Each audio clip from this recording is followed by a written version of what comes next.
Maya Wilson had never considered herself an activist. She was simply a woman who believed in her community's potential. As the afternoon sun cast long shadows across the cracked sidewalk outside the Eastside Community Center, she clutched her portfolio close to her chest, still processing the news. After 3 years of grant applications, community meetings, and countless hours of volunteer work, they had finally secured the funding for the neighborhood's youth development program.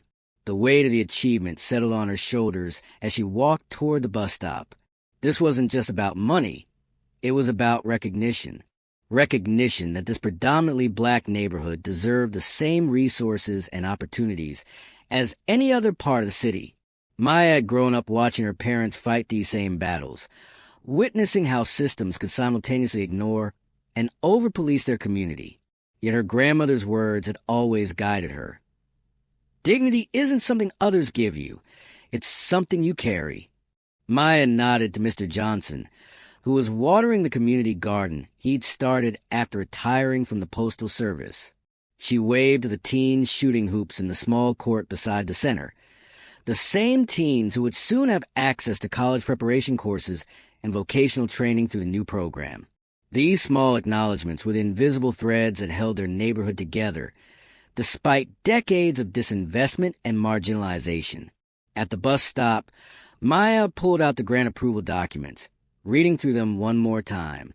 The city had finally acknowledged what they had known all along, that investment in youth opportunity was investment in the future of the entire city. Her phone buzzed with congratulatory messages from other community organizers. This victory belonged to all of them. "Bus is late again," muttered a voice nearby. Maya glanced up to see a middle-aged white man in business, casual attire, pacing near the bus stop. Richard Campbell had recently moved to the area as part of the first wave of gentrification. He worked downtown in an investment firm and, from what Maya had gathered through neighborhood gossip, was unhappy about having to use public transportation after his car broke down.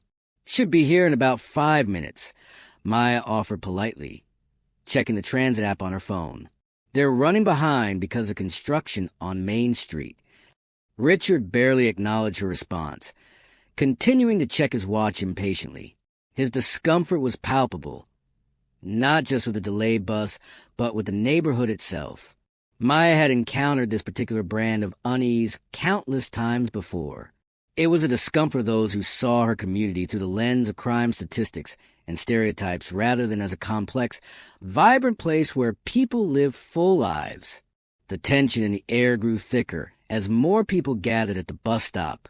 An elderly woman with grocery bags, 2 high school students with backpacks, and a young mother with a toddler joined the small crowd. Maya noticed how Richard inched away when the teenagers approached, clutching his messenger bag closer to his body. "Ms. Wilson," one of the teens called out, "Mom told me you got the grant. That's fire. Does that mean we'll get those music production classes you were talking about?" Maya smiled, pride warming her chest. "That's the plan, Jamal. We're looking to start the program in about 2 months. You still interested in being one of our peer mentors?" "Absolutely." The young man beamed. Richard's scoff was just loud enough to be heard. Maya chose to ignore it, continuing her conversation with Jamal about the program details. But the interruption came moments later. "Maybe teach them something useful instead," Richard muttered, not quite under his breath. "Like how to pull up their pants or speak proper English." The bus stop fell silent. Maya felt the familiar heat of anger and humiliation rise within her, emotions she had long ago learned to manage carefully. As a black woman, she knew that expressing anger often played into stereotypes that could be used against her. Yet remaining silent in the face of such blatant disrespect wasn't an option either. "Excuse me?" Maya turned toward Richard, her voice calm but firm. "Would you care to elaborate on what you just said?" Richard seemed momentarily startled that she had confronted him directly. "I'm just saying," he continued, gaining confidence when no one immediately challenged him, "my tax dollars would be better spent on programs that actually fix the problems in neighborhoods like this, not on teaching kids how to make rap music." Maya took a measured breath. The others at the bus stop watched uncomfortably. The dynamics all too familiar in a city still deeply segregated despite its progressive reputation. First, Maya replied, maintaining her composure, you clearly don't know what our program entails. Music production teaches technical skills, entrepreneurship, and creative expression, all valuable in today's economy. Second, I'd be curious to know what you mean by neighborhoods like this. Richard's face flushed. You know exactly what I mean. Look around. He gestured vaguely at the surroundings. This area has problems. Real problems that hip-hop classes won't solve. Maya noticed Jamal's shoulders tense beside her. The young mother pulled her child closer. These were the moments that shaped how young people in her community viewed themselves and their place in society.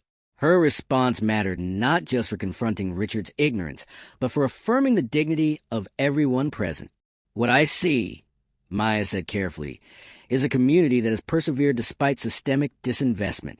What I see are neighbors who support each other, young people with incredible potential, and yes, challenges that we're actively addressing through programs designed by the people who actually live here.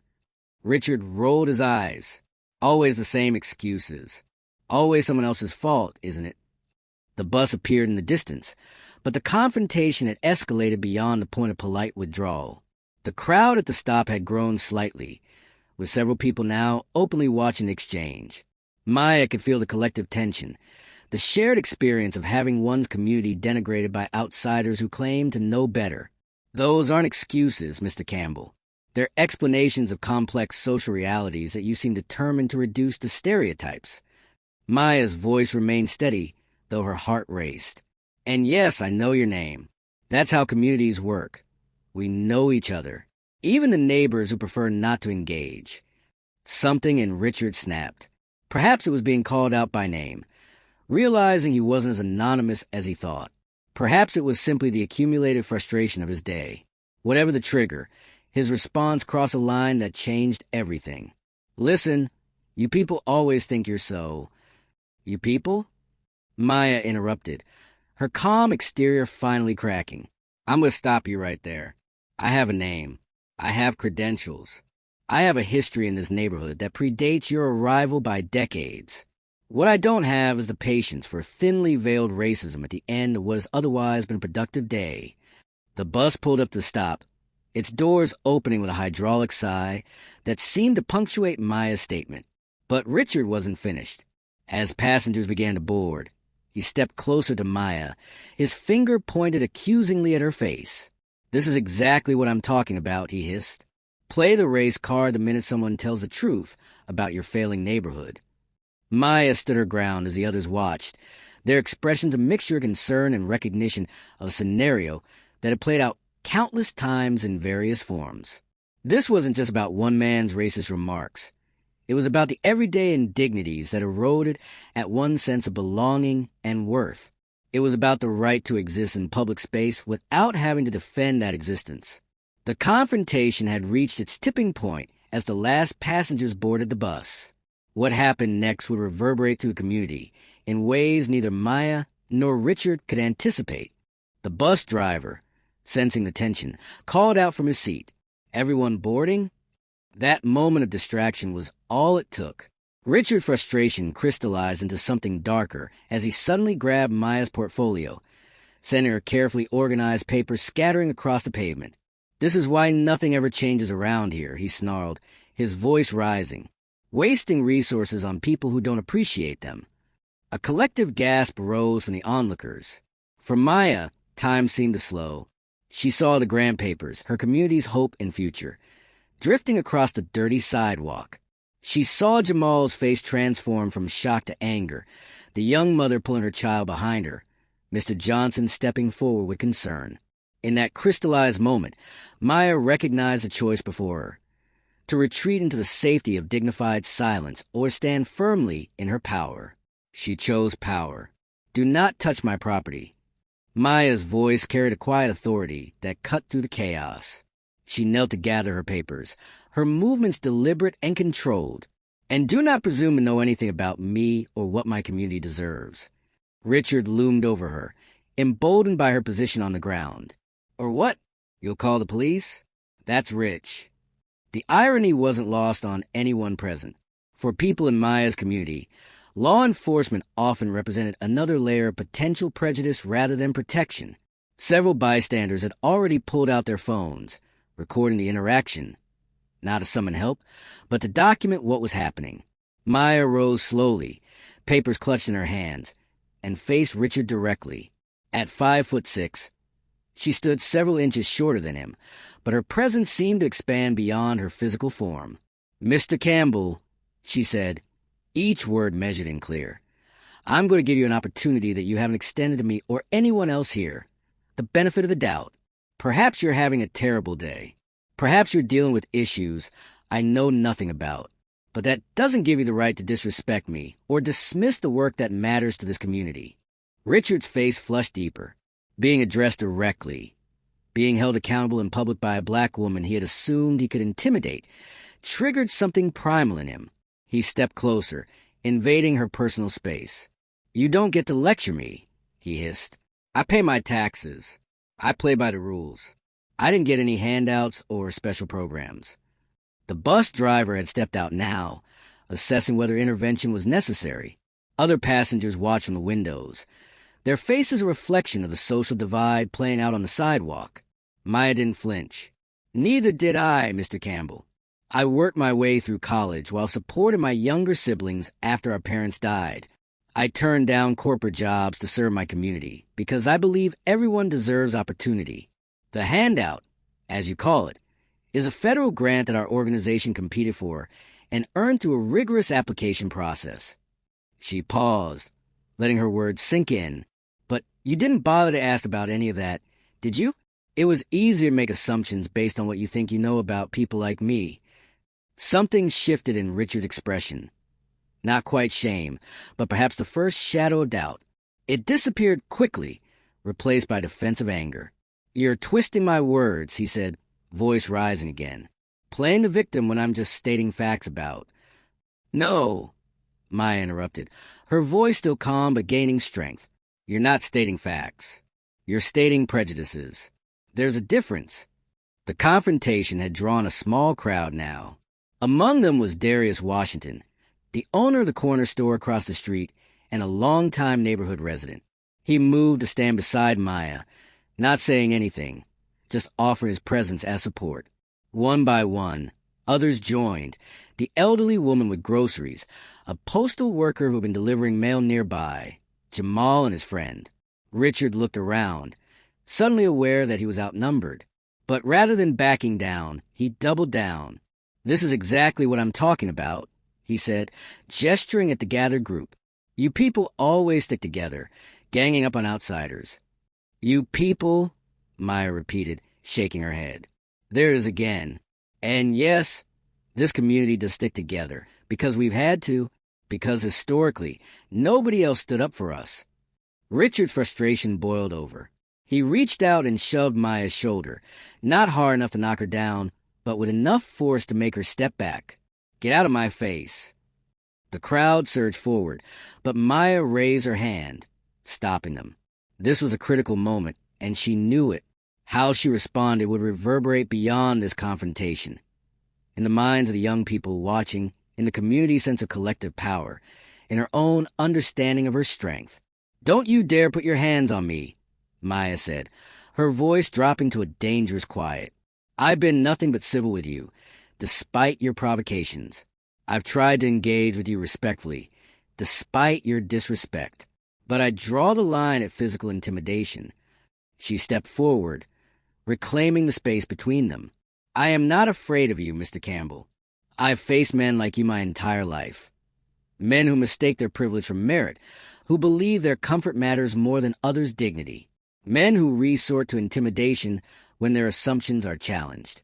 Richard seemed taken aback by her directness, her refusal to be cowed. He glanced around at the witnesses, many with phones recording, and realized the position he had put himself in. "You're crazy," he muttered, but the words lacked conviction. "All of you." Maya considered her next move carefully. She could escalate further, could respond to his physical aggression in kind. Part of her wanted to, but she recognized the strategic importance of maintaining moral high ground, not just for herself, but for everyone watching. No, Mr. Campbell, we're not crazy. We're fed up. There's a difference. She straightened her blazer, adjusted her grip on her portfolio. Now, I have important work to do for this community. Work that will continue, whether you approve of it or not. I suggest you take some time to reflect on why the success of your neighbors threatens you so deeply. Darius stepped forward. The next bus comes in 15 minutes, man. Might be better if you waited for that one. It wasn't a request. The community had closed ranks, not with violence or threats, but with unshakable solidarity. Richard looked from face to face, searching for an ally and finding none. The bus driver, who had been watching carefully, made his decision. Sir, I'm going to have to ask you to step back from the bus. We don't tolerate harassment of other passengers. Richard's face contorted with indignation. You're refusing me service? That's discrimination. A ripple of bitter laughter moved through the crowd. No, sir, the driver responded calmly.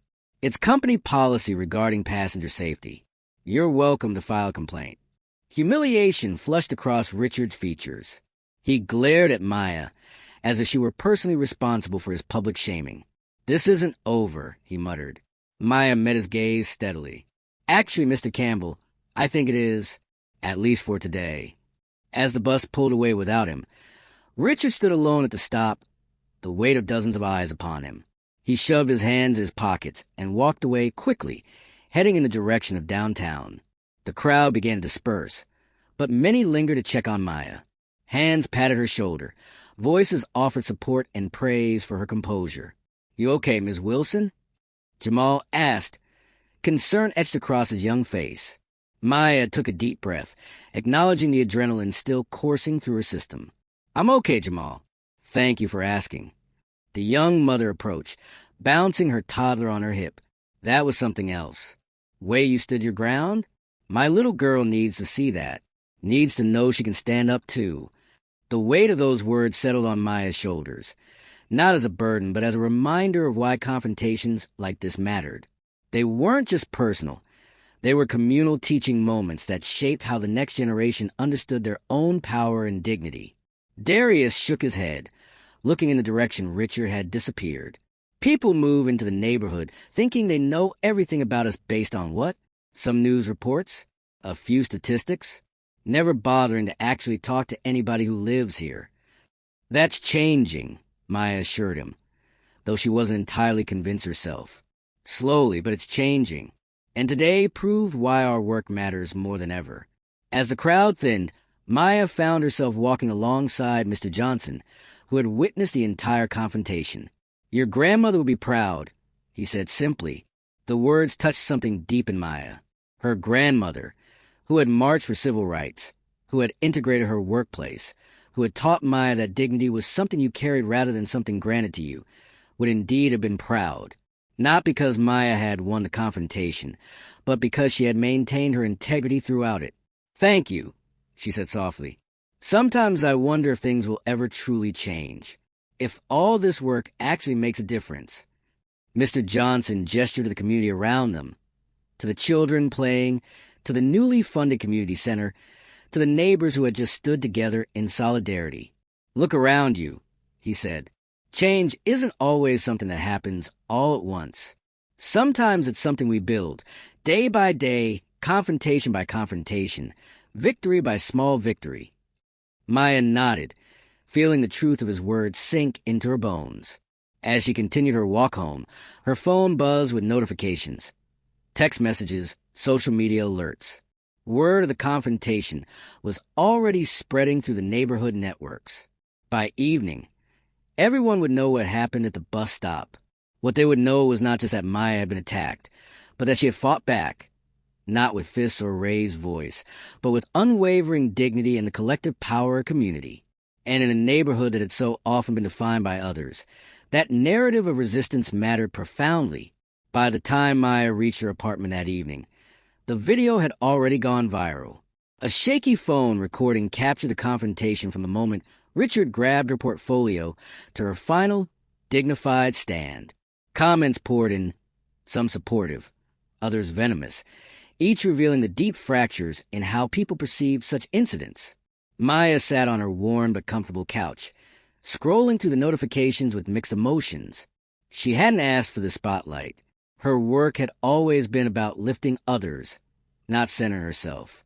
Yet here she was, thrust into the role of reluctant symbol.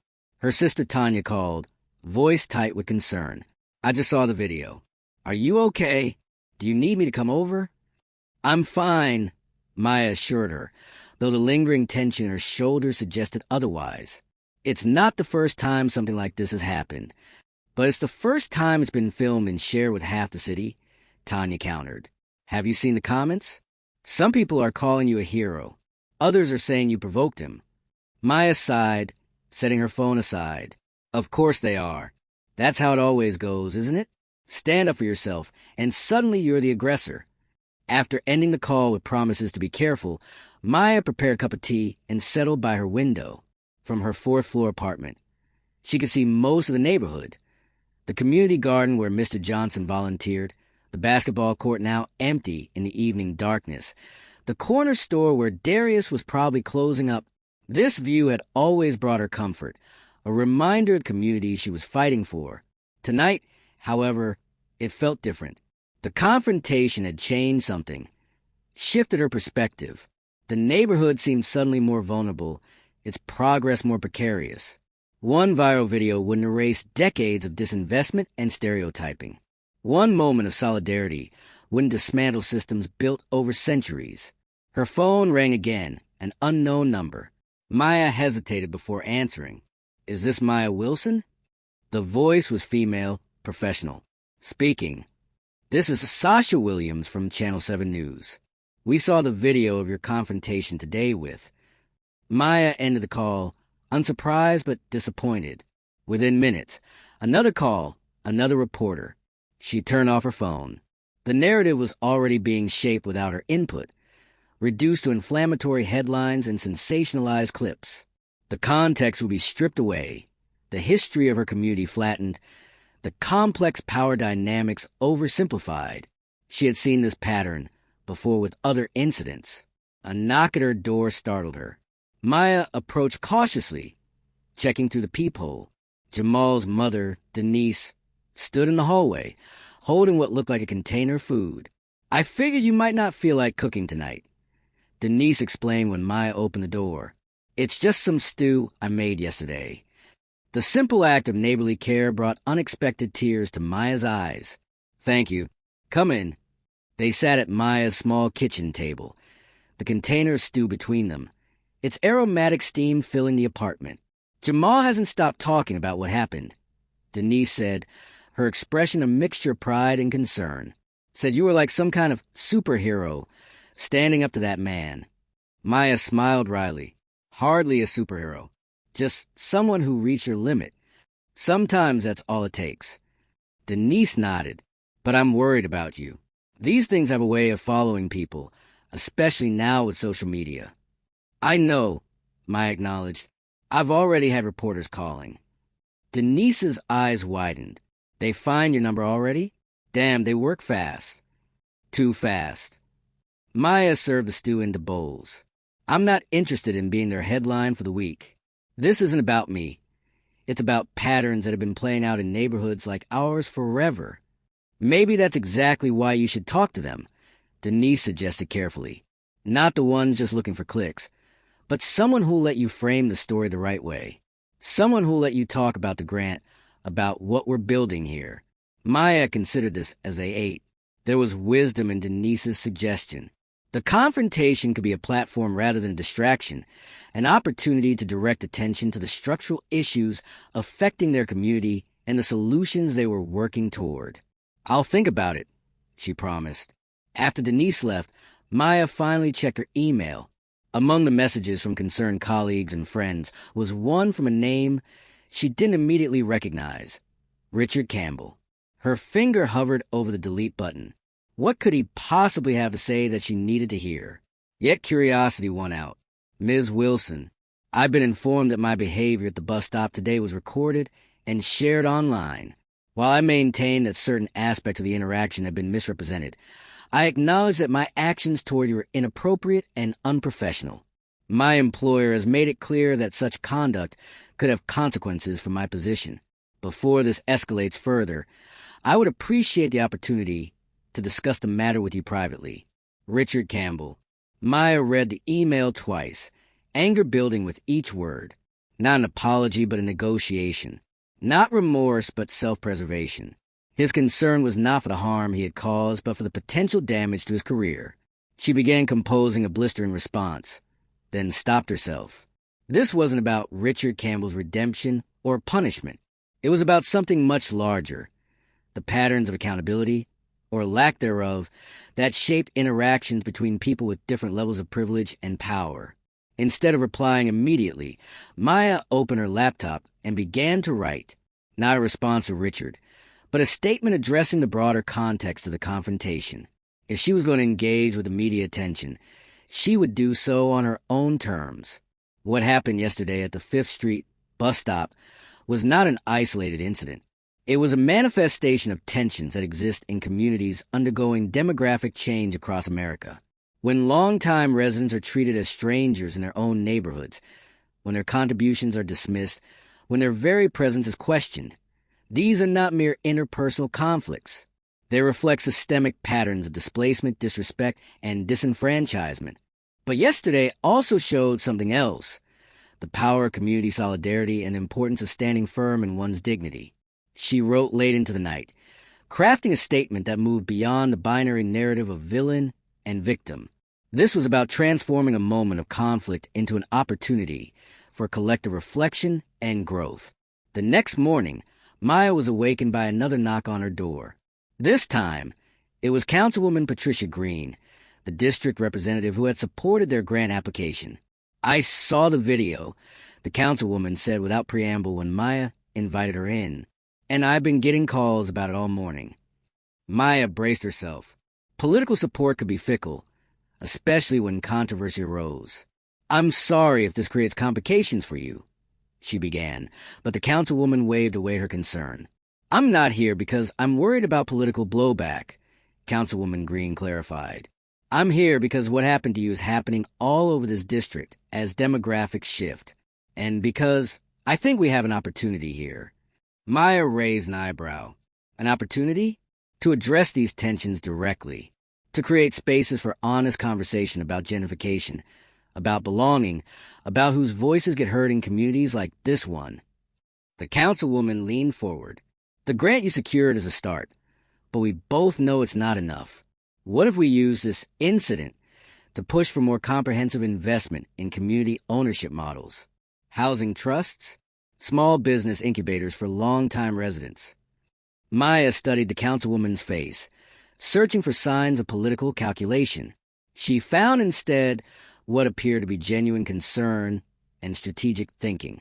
"You're suggesting we leverage this viral moment for concrete policy changes?"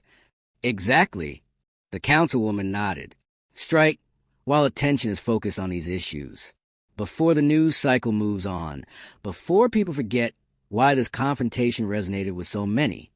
The conversation continued for nearly an hour, focusing not on the details of the confrontation, but on the systemic inequities it had highlighted. By the time the councilwoman left, they had outlined a strategy that included both immediate media engagement and longer-term policy advocacy. As Maya prepared for her day, her phone rang again. This time, it was Darius from the corner store. "You might want to come by the store," he said, his tone unusually serious. "Campbell is here." Maya's grip tightened on her phone. "What's he doing?" "Just talking. Asking about you. Asking about the neighborhood. Seems like he's trying to understand something. Thought you might want to know." Maya considered her options. She could avoid the encounter, prioritize her own peace of mind, or she could face Richard directly, away from cameras and social media, in a space where her community had her back. "I'll be there in 20 minutes, she decided. As she walked to the neighborhood that morning, Maya noticed subtle differences in how people greeted her, a mixture of respect, curiosity, and solidarity that hadn't been quite so pronounced before. The confrontation had altered her relationship to the community, added a new dimension to her identity within it. Darius's corner store came into view. Through the window, she could see Richard Campbell standing awkwardly by the counter, clutching a coffee cup from the expensive chain downtown, rather than the store's perfectly good brew. He looked smaller somehow, less imposing than he had the day before. Maya paused at the threshold, gathering her strength. This confrontation wouldn't be about anger or vindication. It would be about something more difficult, more transformative. The possibility that meaningful change could emerge from conflict, that bridges could be built even after they'd been burned. She pushed open the door, the bell jingling to announce her arrival. Richard turned, his expression shifting from nervousness to recognition. The space between them felt charged with all that had happened and all that remained unresolved. "Mr. Campbell," Maya acknowledged, her voice steady. "I understand you've been looking for me." The store fell quiet. Darius moved closer to the counter, a protective presence. Two elderly shoppers paused their browsing to watch. This wasn't just a conversation between two individuals. It was a negotiation taking place on community ground, witnessed by those with a stake in its outcome. Richard cleared his throat. "Ms. Wilson." "Yes, I wanted to speak with you in person." He glanced around, clearly uncomfortable with the audience. "Perhaps somewhere more private?" "I think here is appropriate," Maya replied, given that what happened yesterday wasn't private either. Richard flushed, but nodded in reluctant acceptance. "Fair enough. I wanted to apologize for my behavior. It was unacceptable." The words hung in the air, their inadequacy evident to everyone present. An apology was a beginning, not an end. It opened a door, but didn't rebuild what had been damaged. "Thank you for acknowledging that," Maya said carefully. "But I'm curious, what exactly are you apologizing for? The physical aggression? The dismissal of our community's work? Or the assumptions that led to both?" The question wasn't meant to humiliate, but to clarify. True accountability required specificity, required naming the harm done. Richard shifted his weight, took a sip of coffee by time. When he finally spoke, his voice was quieter than before. "All of it," he admitted. "I've spent most of the night thinking about why I reacted the way I did. The truth is uncomfortable." Maya waited, giving him space to continue this difficult self-examination. "I moved to this neighborhood because it was what I could afford after my divorce," he continued. "But I never really saw it as my home. I saw it as a temporary situation, something to endure until I could move somewhere with fewer people who look like me." Maya suggested, not unkindly. Richard winced but didn't deny it. "I've never thought of myself as prejudiced, but yesterday made me realize I've been carrying assumptions I never examined. And when you called me out on them, I reacted with anger instead of reflection. The honesty was unexpected, even if it came wrapped in the language of self-preservation." Maya recognized the tightrope Richard was walking, acknowledging enough to appear contrite without admitting to the kind of bias that might cause permanent damage to his reputation. "Examining those assumptions is important work, Mr. Campbell," Maya said, "but it's only the beginning. The real question is what happens next." "What happens next?" Richard echoed, considering Maya's question. The morning light streamed to the corner store windows, illuminating dust particles dancing between them, a visual reminder of the space they now shared, however uncomfortably. For a moment, the only sounds were the gentle hum of the refrigerator units and the distant traffic outside. This wasn't just a question for Richard, but for the entire community, represented by the watchful eyes around them. "I don't know," he admitted finally. "I've never been in a situation like this before." Maya nodded, recognizing both the limitation and the opportunity in his response. "Most people haven't. That's part of the problem. We don't have good models for moving forward after harm has been done, especially harm that crosses lines of race and power." She gestured to two chairs near the store's small coffee station. "Sit with me for a minute?" Richard hesitated, then followed her lead. Darius watched them carefully as he continued to stock shelves, close enough to intervene if needed, but giving them space for conversation. "Our community is changing," Maya began once they were seated. "That's inevitable. But change doesn't have to mean erasure. It doesn't have to mean displacing people who've built lives here for generations or dismissing their contributions." Richard shifted uncomfortably. I never intended to displace anyone. Intentions matter less than impacts, Maya replied. When you buy a home here because it's affordable without engaging with the history of why it's affordable, the decades of disinvestment, the redlining, the strategic neglect by city officials, you're participating in a pattern much larger than yourself. She paused, watching her words land. This wasn't about making Richard feel guilty, but about helping him understand his place within systems that preceded his individual choices. The grant we secured, she continued, the one you dismissed yesterday, it's trying to address some of those patterns. To ensure that as property values rise, the young people who've grown up here have skills and opportunities that allow them to benefit from that change rather than being pushed out by it. Richard was quiet for a long moment. I hadn't thought about it that way, he admitted. When I see programs like that, I just see tax money being spent. That's the difference between seeing a neighborhood as just a place where you sleep versus a community you're part of, Maya explained. Communities invest in each other. They see connections between their individual success and collective well-being. An elderly customer approached the counter with her purchases. Darius rang her up, both of them glancing occasionally toward Maya and Richard. Word spread quickly. Everyone understood the significance of this conversation. So what are you suggesting? Richard asked after the customer had left. That I should just, what? Move. Maya shook her head. That's not the point. You have every right to live where you can afford to live. The question is how you choose to be a neighbor once you're here. She leaned forward slightly. Yesterday, you made assumptions about me, about our youth program, about this entire community based on stereotypes rather than actual knowledge. That's what needs to change. Richard considered this. And if it does, if I try to understand better, will that make a difference to you, to how people here see me? It's not about being liked, Mr. Campbell. It's about being respectful, about recognizing that you've moved into a community with its own history, its own culture, its own strengths that existed long before you arrived. Maya gestured toward the store around them. Darius has owned this place for 20 years. He extends credit to families when they're struggling. He hires local teenagers for their first jobs. He hosts community meetings in the back room.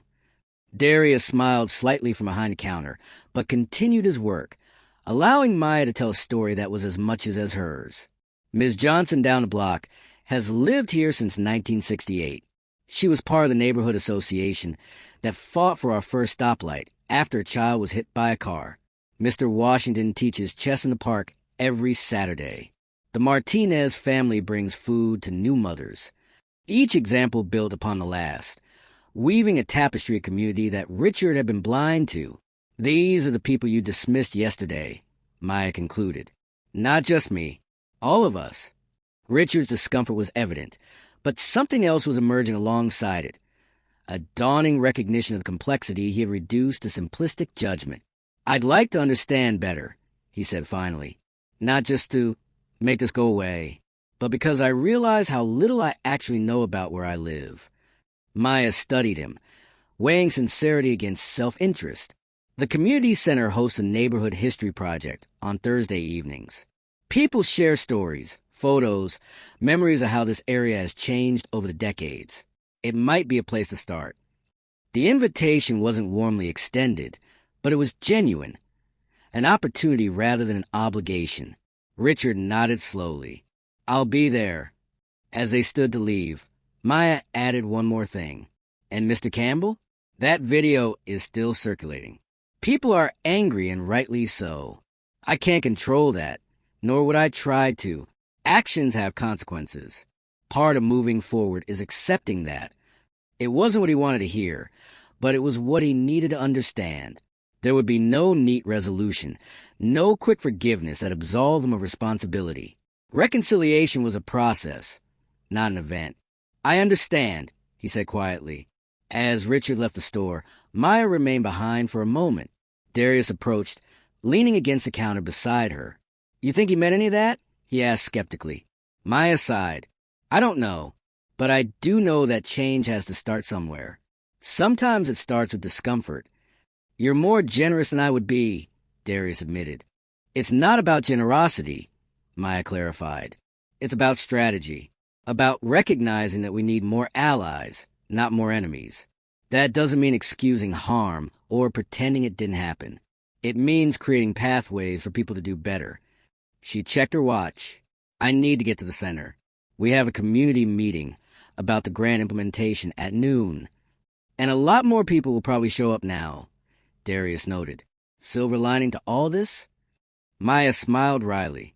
Maybe, as long as they're coming to engage, not just to see the woman from the video. The community center was indeed more crowded than usual for the midday meeting. Familiar faces mingled with curious newcomers. Maya recognized a local reporter sitting quietly in the back, notepad in hand. As she set up her presentation materials, Councilwoman Green arrived with an aide in tow. Quite a turnout, the councilwoman observed. I brought some good news. The mayor's office called this morning. They want to pilot our community ownership initiative here, starting next month. Maya raised an eyebrow. That proposal has been sitting on their desk for almost a year. Amazing what a viral video and some public pressure can accomplish, the councilwoman replied with a knowing look. They're suddenly very concerned about community relations in changing neighborhoods. The irony wasn't lost on Maya. Her confrontation with Richard had created a leverage point that years of careful advocacy hadn't. It was a reminder of how visibility, however uncomfortable, could translate into tangible resources when strategically channeled. Let's make the most of it then, she said decisively. As the meeting began, Maya stood before her neighbors with a new sense of clarity. The confrontation at the bus stop hadn't just been about one man's prejudice or her individual response. It had been about the right of communities to define themselves, to defend their dignity, to determine their own futures in the face of forces that too often render them invisible or expendable. Thank you all for coming today, she began. Many of you have seen the video that's been circulating. I want to acknowledge that first, because it's likely why some of you are here. But I want to be clear. That moment was a symptom of larger patterns we've been addressing for years. What I hope we focus on today is not what happened yesterday, but what we're building together for tomorrow. She gestured to plans displayed on the wall behind her. Architectural renderings of the expanded community center, curriculum outlines for youth programs, economic development strategies for local businesses. This is what resistance looks like, Maya continued. Not just standing up to individual acts of disrespect, but creating systems and spaces that affirm our humanity, that honor our history, that secure our future in this neighborhood. From the back of the room, Jamal raised his hand. Ms. Wilson, after what happened, do you think things will actually change? Will people like that man ever really see us differently? The question hung in the air, heavy with the weight of generations who had asked similar questions and found the answers wanting. Maya considered carefully before responding. Change isn't linear, she said finally. It doesn't happen all at once, and it doesn't happen for everyone at the same time. Some people will never change their minds no matter what evidence they're presented with. Others might, given the right circumstances, the right conversations, the right motivations. She looked around the room, making eye contact with younger and older residents alike. But here's what I know for certain. We don't need everyone to change in order for us to build something better. We just need enough people willing to do the work, both within our community and beyond it. Mr. Johnson spoke up from his seat near the front. What happened to you at that bus stop? Standing your ground with dignity. That's something my generation fought for. The right to exist in public space without having to justify ourselves.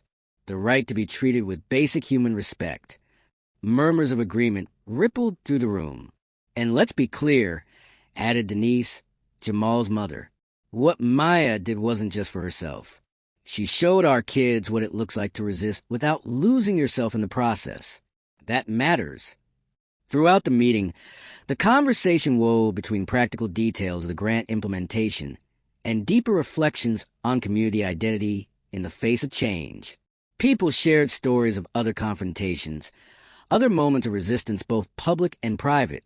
The viral video had opened a space for these narratives to emerge, for individual experiences to be recognized as part of a collective pattern. As the meeting concluded, Maya found herself surrounded by neighbors offering support, sharing ideas, volunteering for committees. The energy in the room had transformed from witnessing to building, from responding to creating. The reporter approached as people began to disperse. "Ms. Wilson, I was hoping I might be able to get a statement from you about the incident." Maya thought carefully about how to respond. Media narratives too often reduce complex community dynamics to simplified personal conflicts. Yet there was value in having her perspective included in the public conversation that was already unfolding without her. "I'd be happy to talk with you," she decided, "but not just about the incident, about the context that made it possible and the work we're doing to create something different." Later that evening, Maya walked once more through her neighborhood, taking a longer route home than usual.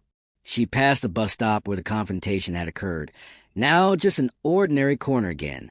She passed Richard Campbell's apartment building, wondering if he would actually show up on Thursday, if understanding could genuinely grow from conflict. She passed the basketball court where Jamal and his friends were playing a twilight game, their energy and laughter a reminder of why her work mattered. They waved to her, calling out congratulations and playful comments about her famous status. Maya waved back, smiling despite her exhaustion. None of this had been in her plans. Not the confrontation, not the viral moment, not the accelerated attention to issues she had been working on quietly for years. Yet she recognized the opportunity embedded within the challenge. Resistance took many forms. Sometimes it was dramatic confrontations that captured public attention. More often, it was the patient, persistent work of building alternatives, creating systems and spaces where dignity wasn't something you had to fight for, but something you could simply assume as your birthright. As darkness fell and streetlights flickered on, Maya felt a renewed sense of purpose. The confrontation at the bus stop had been a moment of individual courage. Yes, but its true significance lay in how it connected to something much larger, a community's ongoing assertion of its right to exist, to thrive, to determine its own story. Tomorrow would bring new challenges, new confrontations, new opportunities for building bridges or reinforcing boundaries. The work was never finished, never complete. But tonight, in this moment, Maya allowed herself to recognize what had been accomplished. Not just her individual stand against disrespect, but the collective resistance it both reflected and inspired. That, she thought as she reached her apartment building, was the real story behind the viral video no one had fully captured. Not just a racist man attacking a black woman and instantly regretting it, but a community demonstrating that dignity, once claimed, could never truly be taken away.